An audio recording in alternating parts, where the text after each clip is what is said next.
करता हूँ ना तो सच में उसका 100 गुना मुझे आपसे रिजल्ट मिलता है। और अगर मैं चर्च की सेवा के लिए जब भी कभी अपना हाथ बढ़ाता हूँ, कई बार ऐसी सिचुएशन मेरे पास होती है, कई बार तो बहुत पैसा मेरी जेब में होता है, कई बार नहीं होता, लेकिन फिर भी परमेश्वर के काम के लिए अगर मेरी जेब खाली हो रही तो मैं सोचता नहीं हूँ, मुझे पता मेरा ध्यान परमेश्वर रखेगा। मैं कभी भी गुड़ के और गुड़गुड़ा के नहीं करता जी, मैं दिल खोल के करता हूँ। और उसकी आशीष से मेरे जीवन क्या कहना चाहूँगा? मैं कहना चाहूंगा अगर आप लोग अमीर होना चाहते हैं तो सबसे पहले तो परमेश्वर के दास का आदर करें और गुड़गुड़ा के नहीं, दिल से करें। दूसरी बात, वचन ऐसा कहता है कि जब तुम परमेश्वर के भवन में आए तो छूछे हाथ मत आना। छूछे हाथ का मतलब मैं आपको स्पष्ट, कुछ लोग बाइबल तो ज्यादा पढ़ते होंगे, पवित्र आत्मा में होंगे, वो तो समझ जाएंगे। छूछे हाथ का मतलब मैं स्पष्ट तौर पे, संसारिक तौर पे बताऊं, जब हम किसी रिश्तेदारी में जाते हैं मोहित भाई, जब हम किसी मतलब हम अपने ससुराल जा रहे हैं खूब नहा धो के, है ना, सेंट वेंट डाल के, तो हम वहां कैसे जाएंगे? खाली हाथ जाएंगे या कुछ लेके जाएंगे? क्या लेके जाएंगे? ज्यादा से ज्यादा कम से कम नहीं ज्यादा केड़े तो लेके जाएंगे, कम से कम, मतलब केड़े सस्ते हैं ना, सबसे सस्ते, मतलब सही बात बोल रहे भाई। मेरे बल्कि मैं पास्टर जी से, देखो पास्टर जी हम गाड़ी में आते यही बात कर रहे थे ना, कम से कम क्या लेके जाएंगे? भाई ने वही बात की, कम से कम सबसे सस्ते केले, तो एक दर्जन केले का क्या दाम है? तो 60-70 50 रुपए तो कम से कम होगा ना।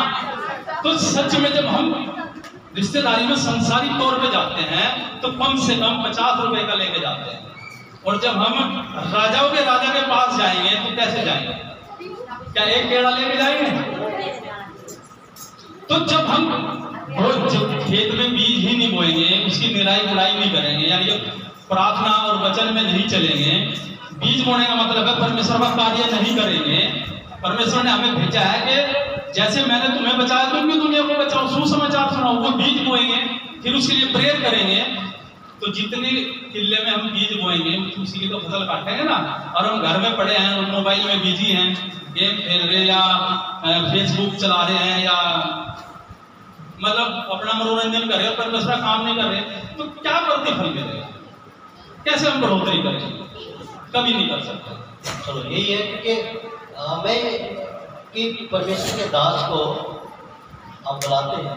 बिल्कुल, मैं तो कहता हूँ परमेश्वर के दास को जब भी समय मिले आप मेरे घर आओ, तो परमेश्वर के दास बुलाने से नुकसान हुआ या बढ़ोतरी हुआ? पास्टर जी घबराहट हो रही, कोई और फोन ना आ जाए।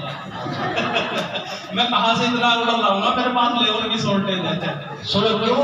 क्योंकि जब परमेश्वर के दास जाते हैं घरों में वे आशीष का कारण होते हैं। क्योंकि जब आपके घर बिजली आ रही है ना, सीधी पावर से नहीं आ रही है, अगर डायरेक्ट बीच में ट्रांसफर ना हो, मीटर ना हो, आपके तारे सड़ जाएंगी। आप यही लगा लो, आप सीधा कनेक्शन परमेश्वर से कितना आएगी, नहीं आने वाली है। परमेश्वर अपने दास नियुक्त किए हैं, तो कितना जरूरी है परमेश्वर के दासों को घर में जाना? बहुत जरूरी, मैं तो कहूँगा बहुत जरूरी है। क्योंकि एक तो परमेश्वर के दास आते हैं तो वचन से हमें सिखाते हैं, बातचीत करते हैं, हमारे लिए प्रेयर करते हैं, और ऐसे ही नहीं करते। परमेश्वर के दास घुटनों पे पता नहीं कितने घंटे में रहते होंगे, इनको बुलाना चाहिए कि नहीं बुलाना चाहिए? बिल्कुल, मैं तो कहूँगा कम से कम महीने में, हफ्ते में 1 बार बुलाओ, नहीं भी तो महीने में 2 बार बुलाओ, मतलब बुलाते रहो। जब भी अगुवाई होगी, पवित्र आत्मा बात करेगा दास से, तो वो जरूर आएंगे। जोरदार ताली बजाते हैं परमेश्वर की महिमा करेंगे।